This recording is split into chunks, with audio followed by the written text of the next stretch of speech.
दोस्तों, इस बात में कोई भी शक नहीं है कि दुनिया में सबसे ज्यादा अलग प्रकार के जानवर अमेज़न के जंगल में पाए जाते हैं। इसके अंदर जाकर ऐसा लगता है जैसे हम किसी दूसरी दुनिया में आ गए हों। इस वक्त धरती का सबसे ज्यादा घना जंगल अमेज़न ही है। ये बिल्कुल ऐसी स्थिति में है जैसे पूरी दुनिया में लाखों साल पहले जंगल हुआ करते थे। कई लोगों का ये भी मानना है कि अमेज़न के जंगलों की गहराई में आज भी डायनासोर जैसे जीव जिंदा हो सकते हैं। जितना बड़ा और घना अमेज़न का जंगल है, वो उतना ही ज्यादा रहस्यमय भी है। आज तक लोगों को ये नहीं पता कि ये जंगल बना कैसे, क्योंकि ये दुनिया के किसी भी जंगल से बहुत ज्यादा अलग है। लेकिन माना जाता है कि इससे बाहर से आए किसी ने बनाया। आज हम आपको कुछ बताएंगे इनके बारे में, तो बने रहिए वीडियो के एंड तक। दोस्तों, अमेज़न जंगल का नाम सुन के आपके दिमाग में सबसे पहले सांप आते होंगे, क्योंकि यहाँ पर सांप की सबसे ज्यादा प्रजातियां मिलती है, जैसे कि एनाकोंडा, पाइथन, कोबरा और कई अलग अलग सांप। साथ ही यहाँ के एनाकोंडा बाकी देशों के एनाकोंडा से ज्यादा बड़े होते हैं। कुछ का मानना है कि अमेज़न के जंगल में प्राचीन वक्त के सांप भी मौजूद हैं, क्योंकि इसका क्लाइमेट और नेचर बिल्कुल वैसा है जैसे लाखों साल पहले धरती का था, और वैसे सपनों को देखे जाने की बात भी होती रहती है। इस जंगल में बुलेट एंट और साथ ही और भी कई अनोखे जानवर हैं, जो कि बस अमेज़न में ही मिलते हैं। अमेज़न में कई जानवरों पर रिसर्च की गई है, पर फिर भी आज तक अमेज़न के आधे से भी कम हिस्से को ही हम देख पाए हैं। अमेज़न का 75% हिस्सा ऐसा है जहां आज तक इंसान पहुंच नहीं पाए, क्योंकि ये बहुत ही ज्यादा घना है और इतने अंदर तक टेक्नोलॉजिकल सामानों को लेकर जाना नामुमकिन है। साथ ही जैसे कि हमने कहा, इसका क्लाइमेट लाखों साल पहले की पृथ्वी जैसा है, तो वैज्ञानिक इसके साथ छेड़छाड़ करके इसे बर्बाद नहीं करना चाहते। अमेज़न में कई आदिवासियों की ट्राइब भी रहती है, और अमेज़न के घने जंगलों में और भी कई ऐसी जनजातियां होती होंगी जिनके बारे में हमें कुछ भी नहीं पता। और अगर टेक्नोलॉजिकल डेवलपमेंट की वजह से अमेज़न जंगल नष्ट हो गया, तो दुनिया से कई सारे जीव विलुप्त हो जाएंगे। दोस्तों, आए दिन अमेज़न के बारे में नई और अनोखी बातें पता चलती रहती हैं। यहाँ अक्सर कई एक्सपेरिमेंट्स और रिसर्च चलते रहते हैं। लीड्स यूनिवर्सिटी ने साल 2017 में एक रिसर्च की थी। इसमें पाया गया कि अमेज़न बेसिन जितना कार्बन ग्रहण करता है, उतना कहीं नहीं करता, जिसके चलते यहाँ पर कार्बन एम्बिशन बहुत कम है। इसीलिए यहाँ का वातावरण इतना अच्छा है। अगर यहाँ पर टेक्नोलॉजिकल डेवलपमेंट बढ़ गई, तो यहाँ पर बहुत ज्यादा कार्बन रिलीज होगा और नेचर के लिए खतरा होगा। वैज्ञानिक कार्लोस नोबर अपनी रिसर्च में कहते हैं कि जिस तरीके से अमेज़न के जंगलों को काटा जा रहा है, वो दुनिया के सबसे बड़े जंगल से सबसे बड़े सावन क्षेत्र में बदल सकता है।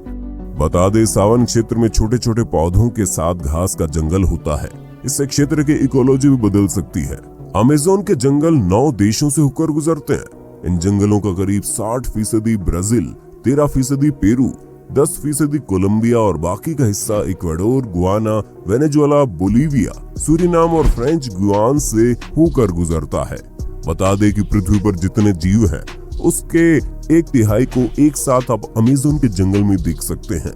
यहाँ 390 अरब पेड़ हैं, जिसमें 16,000 से ज्यादा उनकी प्रजातियां हैं। इतना ही नहीं, यहाँ 400 से ज्यादा आदिवासी जनजातियां भी रहती हैं। इन जनजातियों का बाहरी दुनिया से किसी भी तरह का संबंध नहीं है। दोस्तों, अमेज़न के जंगलों के कीड़ों की काफी चर्चा होती है। माना जाता है कि यहाँ इतने हजार तरह के कीड़े और जंतु मिलते हैं कि उनमें से कुछ ही फीसदी के बारे में अब तक वैज्ञानिकों को पता चला है। यहाँ की बुलेट चींटियां भी बड़ी खतरनाक होती हैं। देखने में छोटी होने वाली इन चींटियों के डंक को जहर की तरह खतरनाक माना जाता है। कहा जाता है इनके काटने पर गोली लगने जितना दर्द होता है। चींटियों के बाद यहाँ की मकड़ियों की चर्चा होती है। यहाँ 3000 से ज्यादा मकड़ियों की प्रजातियां पाई जाती हैं, जिनमें ज्यादातर जहरीली होती हैं। टैरेंटुला मकड़ी को सबसे खतरनाक माना जाता है। इसके बाल भी इतने खतरनाक होते हैं कि आपकी आंखों में पड़ गए तो शीशे की तरफ उसे फोड़ देंगे। अब इतने कमाल के जानवर बस यहीं रहते हैं, तो इस जगह के बारे में कुछ खास बात तो होगी ही।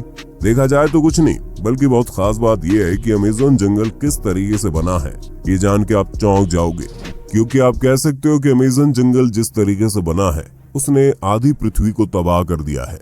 दरअसल हाल ही के कुछ स्टडीज में पता चला है कि डायनासोर को मारने वाला एस्टेरॉयड एक नए नियोट्रॉपिकल जंगल के निर्माण के लिए जिम्मेदार है। ट्रॉपिकल जंगलों का निर्माण एक एस्टेरॉयड के कारण हुआ जो लगभग 66 मिलियन वर्ष पहले पृथ्वी से टकराया था। और इसके बाद क्रेटेशियस मॉस एक्सटिंक्शन हुआ था जिसने धरती के सारे रुख को बदल दिया, जिस दौरान हमारे धरती पर राज करने वाले करीब 75% जीवों की प्रजातियां पूरी तरह विलुप्त हो गई थी। ये मास एक्सटिंक्शन मुख्य रूप से 2 कारणों की वजह से हुआ जिसने विशालकाय डायनासोर्स और दूसरे जीवों की लाखों प्रजातियों का खात्मा कर दिया। सबसे पहले आज से तकरीबन 66 मिलियन सालों पहले करीब 15 किलोमीटर विशाल एस्टेरॉयड अचानक हमारी धरती से आ टकराया। इस एस्टेरॉयड के धरती से टकराने के तुरंत बाद ही सैकड़ों किलोमीटर दूर तक आग का गोला फैल गया जिसने अपने रास्ते में आने वाले जीवों को तुरंत ही राख में बदल दिया। इस टक्कर से समुद्र में कई मीटर ऊंची खतरनाक लहरें उठी जिन्होंने आधी दुनिया में तबाही मचा दी।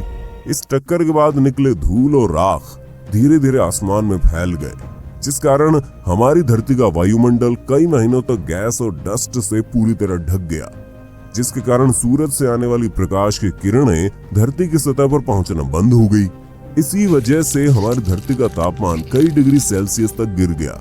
अचानक आए इस महाविनाश की वजह से जीव जंतुओं और पौधों की कई प्रजातियां तुरंत नष्ट हो गई। कुछ महीनों बाद धीरे धीरे पृथ्वी के वायुमंडल से गैस और डस्ट साफ हुआ और प्रकाश की किरणें धरती तक पहुंचने लगी।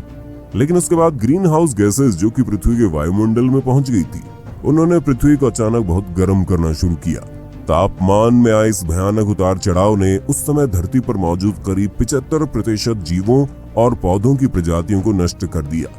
वहीं कुछ वैज्ञानिकों का मानना है कि इस मास एक्सटिंक्शन में रही सही कसर उस समय के डेक्कन ट्रैप्स यानी कि आज के दक्षिण भारत में हुए विशालकाय वोल्केनिक इरप्शन ने पूरी कर दी। ये वोल्केनिक इरप्शन बेहद ही खतरनाक थे जिनसे भारी मात्रा में कार्बन डाइऑक्साइड और खतरनाक ग्रीन हाउस गैस निकली जिन्होंने बचे हुए जीवों को खत्म कर दिया। पर इसी मास एक्सटिंक्शन के बाद मैमल्स और दूसरे जीवों की प्रजातियां अस्तित्व में आई जिन्होंने कई लाखों सालों के इवोल्यूशन के बाद जाकर हम इंसानों का रूप लिया जो कि अभी इस वीडियो को देख रहे हैं। और ये उल्कापिंड हमारे जीवन के लिए बहुत ही ज्यादा महत्वपूर्ण था। अगर ये उल्कापिंड नहीं टकराए होते तो आज हम जिंदा नहीं होते। और ये उल्कापिंड ही वो कारण है कि अमेज़न फॉरेस्ट इतना ज्यादा घना है और इसके अंदर कई अनोखे जीव रहते हैं। दरअसल आज जहाँ अमेज़न जंगल है वहां पर डायनासोर के समय में बहुत ही ज्यादा बड़े बड़े पेड़ हुआ करते थे, लेकिन कई शाकाहारी डायनासोर थे जो कि इन पेड़ों को खाते थे, जिसके चलते इन पेड़ों को कभी अच्छे तरीके से बढ़ने का मौका ही नहीं मिला क्योंकि डायनासोर उन पेड़ों को खा जाते थे। लेकिन जब उल्कापिंड गिरा तो डायनासोर पूरे तरीके से विलुप्त हो गए, जिसके बाद इन पेड़ों को खाने वाला कोई भी नहीं था। लेकिन ये जो उल्कापिंड था वो बिल्कुल सटीक अमेज़न जंगल के ऊपर गिरा था, जिसके चलते ये जंगल की हालात पूरे तरीके से गायब हो गई। यहाँ कोई भी जीवन नहीं बचा और साथ ही ये जगह पूरी रेडिएशन से भर गई। ये उल्कापिंड की गर्मी इतनी ज्यादा थी कि उसने हर एक पेड़ पौधों को जला दिया। माना जाता है उसने जमीन पर बहुत ही बड़ा गड्ढा बना दिया था। लेकिन समय के साथ साथ धीरे धीरे वहाँ की स्थिति शांत हुई और वहाँ पर जीवन फिर से पनपने लगा। इस बार उन पेड़ पौधों को उगने से रोकने के लिए कोई भी डायनासोर जैसे जीव नहीं था, जिसके चलते पेड़ पौधे बहुत ही ज्यादा तेजी से बढ़ गए। और आप कह सकते हैं कि जिस रेडिएशन ने इस जगह को तबाह किया उसने इन पेड़ों को उगने में और ज्यादा मदद की। अमेज़न रेन फॉरेस्ट की जमीन सबसे ज्यादा फर्टिलाइज्ड जमीन मानी जाती है।